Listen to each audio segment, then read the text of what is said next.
Over the last 2 years, I've tutored more than 500 students and have helped them get their real estate licenses. In that time, I've learned so many things, and in this video, I'm going to break down to you guys 4 of the main lessons that I learned, which will ultimately, hopefully, help you to get your real estate license as well. The first thing I learned is that there are no excuses. One of the main things I've dealt with throughout the 2-year period is meeting so many different types of peoples from all kinds of walks of life who have so many reasons to not do the courses. But more often than not, they overcome and they get it done. And sometimes people do it for money, sometimes people do it for passion, maybe because it's fun. But no matter whatever the reason was, every single person had an amazing reason why they shouldn't do these courses, why it's too hard, why it's too expensive. And the people that ultimately got their license were the ones who said no to those things and pushed forward. And I'm telling you, I've seen all kinds of problems. I've tutored people from 18 years old all the way to 60 years old. And all of them have their own kinds of reasons. I've dealt with people that have been going through family divorces, deaths, medical issues, things where they're like working 4 or 5 jobs sometimes, where they're single mothers, where they have so many kids and they don't have any time possible at all.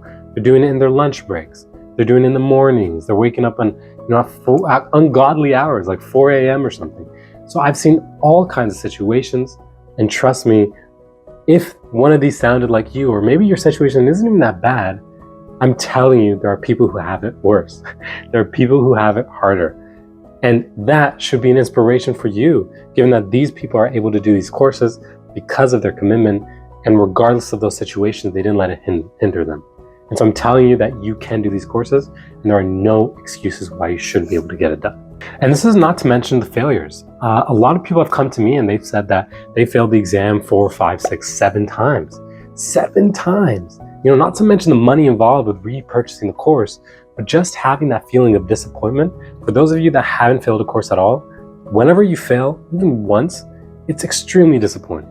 Your expectation was so high, and now you realize, oh my God, I'm like over here, I didn't even pass, I'm not even close. What do I do? Where do I go? What do I even study now? And you're totally in disarray. And to do that 7 times over, and to not lose faith, and to pass on your 8th try, because that's what happened to the student. She stuck with it. She passed on her 8th try after doing the course with me. And it was absolutely amazing. She was ecstatic. And of course, and there's so many different ways that she could have gone about this, but the main idea was that she stuck with it. And so the main idea here is just decide. Just decide, is this something you want to do? Is this something worth your time and energy? And if it is, make a plan and decide to stick to it. And then stick to it. Make it as easy as possible for you to get the study time in. Make it as hard as possible for you to not study, right? And there's so many different things that you can do about this. If you want, comment below. I'll put another video into how to actually make studying easy. But there's a lot of things you can do in terms of, linking it with a habit you're already doing, giving yourself rewards before or after, making it hard so that you're not doing the thing that you don't want to do. There's so many different techniques out there. Great book on this is Atomic Habits. I love that book. Check it out if you haven't already. This will really, really help with those stuff. All in all, complaining about it changes nothing. Making a plan and sticking with it does. So get to work, get it done. Okay, now this leads me to my next point. Amidst all of these excuses, all of these failures, and all of these different people that I've met, I've always noticed that the ones who come out on top are the ones who've stuck with it, who've committed, and said that despite this hard thing in my life, I'm going to be the person who gets it done. And what that does is it shifts your focus from really relying on these external factors to make it easy for you, or to make it cheaper for you, or to make it really, really gift wrapped in a box so that you can, just open it and you have your license inside. You stop relying on all of that and you start relying on yourself. And you realize that you're the determining factor. You're the person that is going to make the huge and the only difference in your own life. And so the same is true for the courses. If you want to get the courses done in a short amount of time, even in a long amount of time, doesn't really matter. But if you want to get them done at all, you're the determining factor. You have to make the decision to rely on yourself, and you got to stop lying to yourself. So many people say they want to get the courses done, they want to get their license, but then they tell me, it's been 2-3 months, they haven't even opened the book, right? And that's totally okay, but don't lie to yourself. Be truthful about where you are right now, where do you want to be, and make a plan. Why are we not where we want to be? What can we change? What can we improve? You've got to be truthful to yourself. And truth is, if you've complained about not getting your license because it's too hard or too expensive or whatever it is, and you're saying that, I don't have time to study, you're complaining about the fact that you want something that you haven't put work in to get. So you want results from work you haven't done, right? So you got to put in that work if you want those results. There's people that study way harder, that study way longer, and maybe for you, you only have to study an hour or two a day. Maybe you have to study 4 to 5 hours a day. It really differs person to person, but you're never going to know unless you get started. And regardless of everything, even if one person takes 4 months to complete a course and another person takes 1 month, I can tell you there's so many times that I've seen that 1 month person who's actually quite fast, they take long breaks because they're not able to stick with it. They procrastinate. And the person that takes 4 months, because it's so much harder for them to get, and they've been working at it for so much longer, they just keep going back to back to back, course after course. And even though it takes them long, they complete their courses faster than that 1 month person. It's the tortoise and the hare. It repeats in real life. You've got to check your mindset, evaluate where you are, and you really got to stick to it. So just look for the reasons why you can make this happen. How could I make this possible? What can I do? What can I prove? What can I work on? Right? All of these things are going to make the difference in your life. Complaining about it, whining about it, wishing you had better circumstances is not. As rough as that sounds, I know there's room for empathy there, but at the same time, if you want to get these things done, to keep it very straight and very blunt, you've got to put in that effort and you've got to rely on yourself, regardless of the situation. Okay, now I've talked a lot about people playing the victim, and this is, not just everybody else, this is me included. We all play the victim somewhere in our lives. But really, to get to that goal, wherever we want in our life, whether it's our career, our relationships, maybe it's money, maybe it's getting these courses done, you've got to get over that hump of playing the victim. You've got to just have that get it done mentality and say, you know what, playing the victim and complaining is not going to help me. So you've got to get over the hump if you want to get the courses done. You got to stop acting like, things would be better if I had more money or more time, because you don't. What's a way that I can get more time or more money? That's a much better problem to solve instead of just complaining about it, right? So stop acting like the grass is greener somewhere else, because the grass is greener where you water it. Remember that. And here's the thing, I've had a lot of people come to me and they ask me questions about, how do I pass my next attempt? They tell me they failed their exam by a few percentage and they don't know what to do.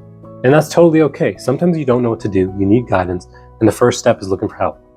But you can nip it in the bud before things go south, so a little bit early on, by asking yourself the right questions and being very truthful about it. So some simple questions to get a benchmark for where you are right now in relation to the goal that we want to get to. One is what you're doing working, why or why not.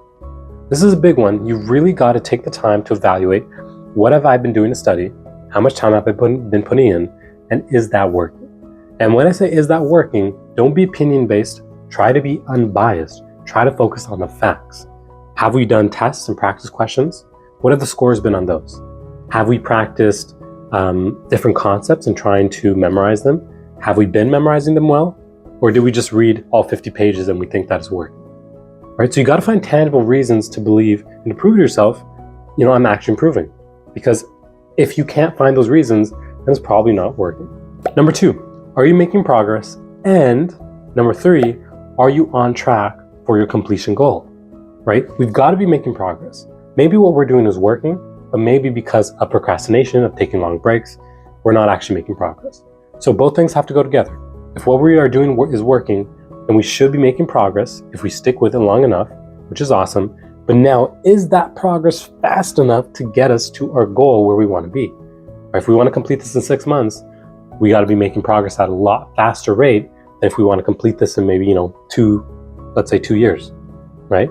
So you got to evaluate both things. And then that leads us to question number 4, which is what can we do to improve, right? And maybe there's not too much, right? Maybe you're already doing everything perfect, but chances are there are things that you can do to improve, to make it faster, to make it easier for you to study, to learn information, to get it done faster, right? And asking yourself these questions at every step of the way is extremely important because it's going to keep you on track. If you're able to do this, to take the time every month, or even less, every week or 2 weeks, this is going to be doing amazing improvements for you that you won't even realize, okay? I can tell you this is going to nip in the bud a lot of the issues that you would have had later on had you not asked yourself these questions. Okay, and this is point number 4, which is everybody has their own timing. Everybody completes their courses on their own clock, in their own time, because they're all in different situations. So if somebody's completing this course faster than you, don't take that as a negative thing. You have no clue what their situation is like. Similarly, if you're taking longer than somebody else, don't put yourself down because you, again, don't know their situation. Maybe they have it way, way easier than you, and so they're doing it way faster. Or maybe they're just putting in way more time than you. And so again, don't be expecting results for work you haven't done. Chances are most of the time, even the people that have it a little bit easier, they do put in more effort if they get it done faster. Right? To get it done 6 months, it takes a lot more effort than to get it done 8, 9, or 10 months. So don't put yourself down, don't raise people up for no reason, and just try to keep a stable kind of mental side whenever you're doing these comparisons, right? And trust me, it will save you a lot of stress if you just stop the comparison altogether. If you look at people and you see in the Facebook group, they say, I just completed all my courses in 6 months, and maybe you only completed 1 course in 6 months, that's totally okay. Take that as inspiration. Take that as, wow, this person did it in 6 months, and maybe they wrote a little brief on their situation, maybe they didn't, but whatever it is, take whatever information you can from that post. Maybe go and ask them for help. Maybe ask them, how can I do this in 6 months, right? Look for what can we improve? How can we get better, right? Don't just put yourself down and don't just put them up for no reason. There's no reason to make comparisons unless it's going to inspire you and make you more ambitious. And like I said, I've seen people that have completed the courses in really, really fast timelines.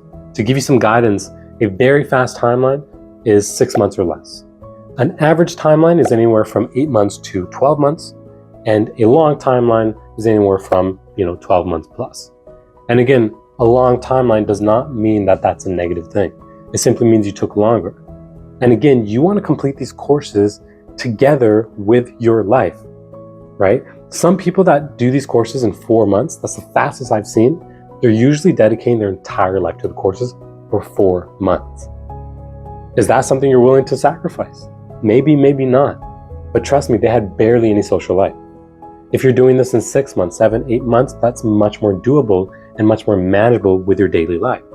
So don't do these comparisons, not a negative thing or positive thing. Set your goal. If it's 8 months you want to complete the courses, then make a plan, do it in 8 months. If it's 2 years, then it's 2 years. Although you might be taking longer to complete these real estate courses, you get more of that time back to do the rest of your life activities, right? So make this plan, stick with it, don't compare, and that is going to be way, way better for you personally, because you're always going to be in a much better mental state when you're completing these courses. And in case you are struggling with a course, you can always check out the monthly group sessions I host below. It's pretty fun. You're with a group of people. We tackle each course, and usually most people pass a course within like 3 weeks. So it's really, really fun. I love to do them. That's why I'm still doing them.